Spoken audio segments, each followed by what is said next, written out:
ಓಂ ಅಸ್ಮದ್ಗುರುಭ್ಯೋ ನಮಃ. ಆಪದಾಮಪಹರ್ತಾರಂ ದಾತಾರಂ ಸರ್ವಸಂಪದಾಂ ಲೋಕಾಭಿರಾಮಂ ಶ್ರೀರಾಮಂ ಭೂಯೋ ಭೂಯೋ ನಮಾಮ್ಯಹಂ. ಮನೋಜವಂ ಮಾರುತತುಲ್ಯವೇಗಂ ಜಿತೇಂದ್ರಿಯಂ ಬುದ್ಧಿಮತಾಂ ವರಿಷ್ಠಂ ವಾತಾತ್ಮಜಂ ವಾನರಯೂಥಮುಖ್ಯಂ ಶ್ರೀರಾಮದೂತಂ ಶಿರಸಾ ನಮಾಮಿ. ಜೈ ಶ್ರೀಮನ್ನಾರಾಯಣ. ಶ್ರೀಮದ್ ರಾಮಾಯಣೆ ಸುಂದರಕಾಂಡೇ ಅಧ సప్తత్రింశः सर्गः. హనుమత్స్వామికి సీతాదేవి ప్రతివచనం ఇవ్వడం. సీతా తద్వచనం శ్రుత్వా పూర్ణచంద్రనిభాననా హనుమంతమువాచేదం ధర్మార్థసహితం వచః. సీతా తద్వచనం శ్రుత్వా పూర్ణచంద్రనిభాననా హనుమంతమువాచేదం ధర్మార్థసహితం వచః. అమృతం విషసంస్పృష్టం త్వయా వానరభాషితం యచ్చ నాన్యమనా రామో యచ్చ శోకపరాయణః. ఐశ్వర్యే వాసు విస్తీర్ణే వ్యసనే వాసు దారుణే రజ్వేవ పురుషం బద్ధ్వా కృతాంతః పరికర్షతి. విధిర్నో నమ సంహార్యః ప్రాణినాం ప్లవగోత్తమాం సౌమిత్రిం మాం చ రామం చ వ్యసనైః పశ్య మోహితాన్. శోకస్యాస్య కదా పారం రాఘవోధిగమిష్యతి. ప్లవమానః పరిశ్రాంతో హతనౌ సాగరే యథా. రాక్షసానాం వధం కృత్వా శోధయిత్వా చ రావణం లంకామున్మీలితాం కృత్వా కదా ద్రక్ష్యతి మాం పతిః. సవాచ్య సంత్వరస్వేతి యావదేవ న పూర్యతే. అయం సంవత్సరః కాలః తావద్ధి మమ జీవితం. వర్తతే దశమో మాసో ద్వౌ తు శేషౌ ప్లవంగమాం. రావణేన నృశంసేన సమయో యః కృతో మమ. విభీషణేన చ భ్రాతా మమ నిర్యాతనం ప్రతి. అనునీతః ప్రయత్నేన న చ తత్ కురుతే మతిం. విభీషణేన చ భ్రాత్రా మమ నిర్యాతనం ప్రతి. అనునీతః ప్రయత్నేన న చ తత్ కురుతే మతిం. మమ ప్రతిప్రదానం హి రావణస్య చ న రోచతే. రావణం మార్గదే సంఖ్యే మృత్యుః కాలవశం గతం. జ్యేష్ఠా కన్యానలా నామ విభీషణసుతా కపే. తయా మమేదమాఖ్యాంతం మాత్రా ప్రహితయా స్వయం. అసంశయం హరిశ్రేష్ఠ క్షిప్రం మాం ప్రాప్స్యతే పతిః. అంతరాత్మా హి మే శుద్ధః తస్మింశ బహవో గుణాః. ఉత్సాహః పౌరుషం సత్వం ఆనుశంస్యం కృతజ్ఞత. విక్రమశ్చ ప్రభావశ్చ సంతి వానరరాఘవే. చతుర్దశ సహస్రాణి రాక్షసానాం జగానయః. జనస్థానే వినా భ్రాత్రా శత్రుః కస్యస్య నో ద్విజేత్. న స శక్యస్తులయితుం వ్యసనైః పురుషర్షభః. అహం తస్య ప్రభావజ్ఞా శక్రస్యేవ పులోమజా. శరజాలాంశుమాన్ శూరః కపీరామదివాకరः. శత్రురక్షోమయం తోయం ఉపశోషం నయిష్యతి. ఇది సంజల్పమానాం తాం రామార్థే శోకకర్షితాం. అశ్రుసంపూర్ణనయనాం ఉవాచ వచనం కపిః. శ్రుత్వైవ తు వచో మహ్యం క్షిప్రమేష్యతి రాఘవः. చమూం ప్రకర్షన్ మహతీం హరవృక్షగణసంకులాం. అథవా మోచయిష్యామి త్వామద్యైవ వదాననే. అస్మాదుఃఖాదుపారోహం మమ పృష్టమనిందితే. త్వాం హి పృష్టగతాం కృత్వా సంతరిష్యామి సాగరం. శక్తిరస్తి మే వోఢుం లంకామపి స రావణం. అహం ప్రశ్రవణస్థాయ राघवायाद्य मैथिली प्रापयिष्यामि शक्राय हव्यं हुतमिवानलः द्रक्ष्यश्चद्यैव वैदेही राघवं सह लक्ष्मणं व्यवसाय समायुक्तं विष्णुं दैत्यवधे यथा त्वद्दर्शनकृतोत्साहम् असमस्तं महाबलं पुरन्दरमिवासीनं नाकपृष्ठस्य मूर्धनि पृष्ठमारोह मे देवी मां विकाङ्क्षस्व शोभने योगमन्विच्छ रामेण शशाङ्कानेव रोहिणी कथयन्तीव चन्द्रेण सूर्येण च महाच्युषा मत्पृष्ठमधिरुह्य त्वं ताराकाशमहार्णवो न हि मे सम्प्रयातस्य त्वामितो नयनोऽङ्गने अनुगन्तं गतिं शक्ता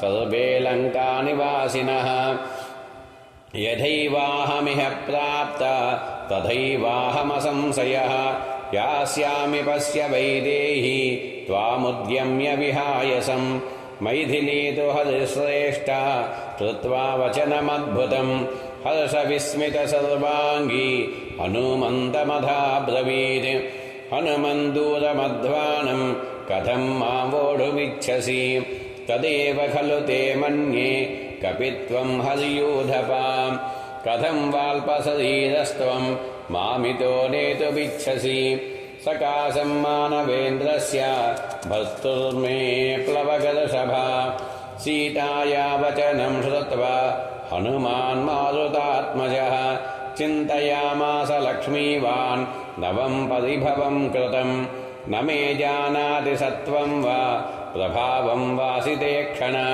तस्मात् पश्यतु वैदेही यद्रूपं मम कामतः इति संचिन्त्य हनुमां सदा प्लवगसत्तमः दर्शयामास वैदेह्याः स्वरूपमधिमर्दनः स तस्मात् पादपाद्धीमान् आप्लुत्य प्लवगर्षभः ततो वर्धितुमारेभे सीता प्रत्ययकारणात् मेरुमन्दरसङ्काशो बभौ दीप्तानलप्रभः अग्रतो व्यवतस्ते च सीताया वानरोत्तमः हरिः पर्वतसङ्काशः ताम्रवक्त्रो महाबलः वज्रतं स नखो भीमो वैदेहीमिदमब्रवीत् स पर्वतवनोद्देशां साप्तप्राकारतोरणां लङ्कामिमां सनाथां वा नयितुं शक्तिरस्ति मे तदवास्ताप्यतां बुद्धिम् अलं देवि विकाङ्क्षया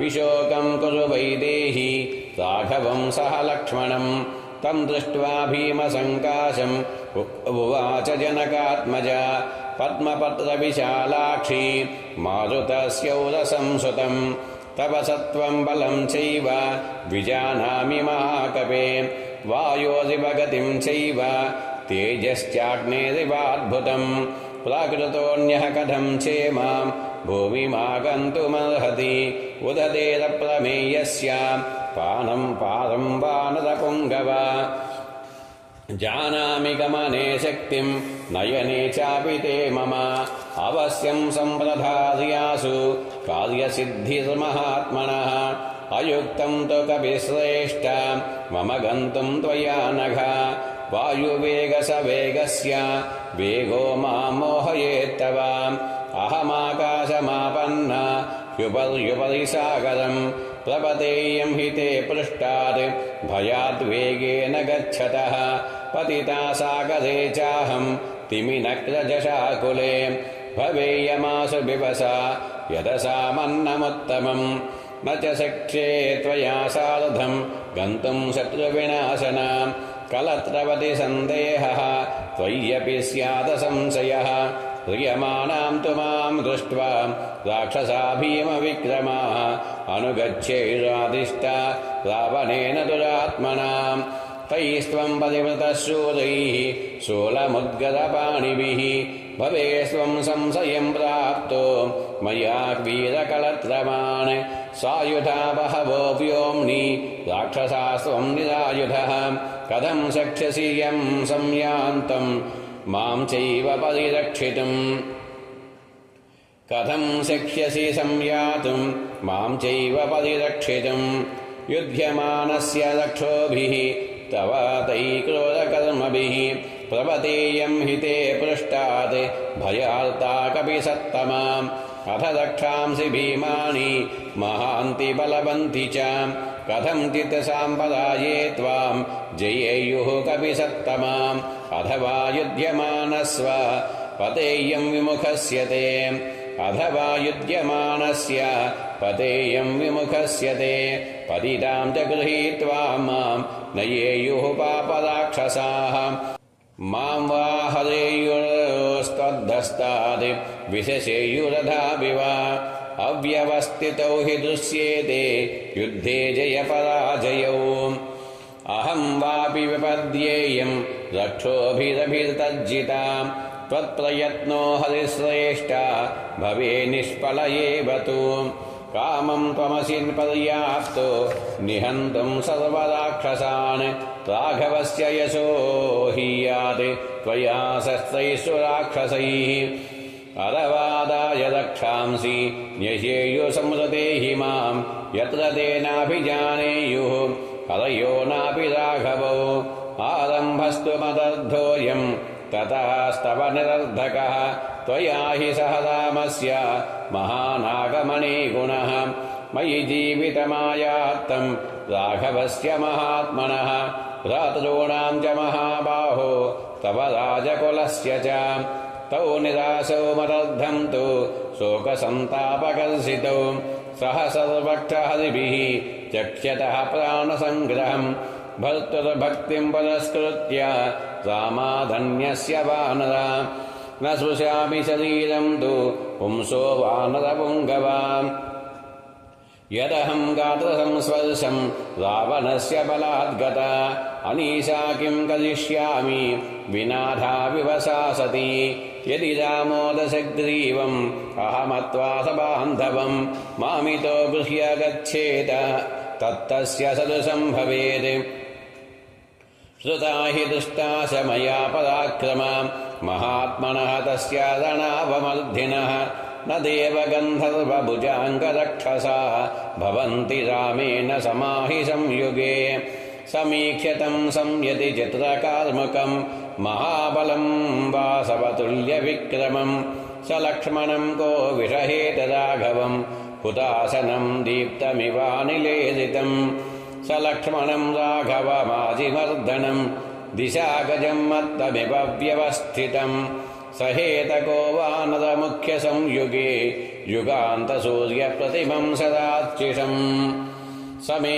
हरिश्रेष्ठ स लक्ष्मणं पतिं सयोधपं क्षिप्रमिहोपपादय चिराय रामं प्रतिशोककर्षितां कुरुष्व मां वानरमुख्यहर्षितां समे हरिश्रेष्ठ स लक्ष्मणं पतिं सयोधपं क्षिप्रमिहोपपादय चिराय रामं प्रतिशोककर्षितां कुरुष्व मां वानरमुख्यहर्षिताम् इतिहासे श्रीमद् रामायणे वाल्मीकिये श्रीमत्सुन्दरकाण्डे 37 सर्गः आपदामपहर्तारं दातारं सर्वसम्पदां लोकाभिरामं श्रीरामं भूयो भूयो नमाम्यहम्।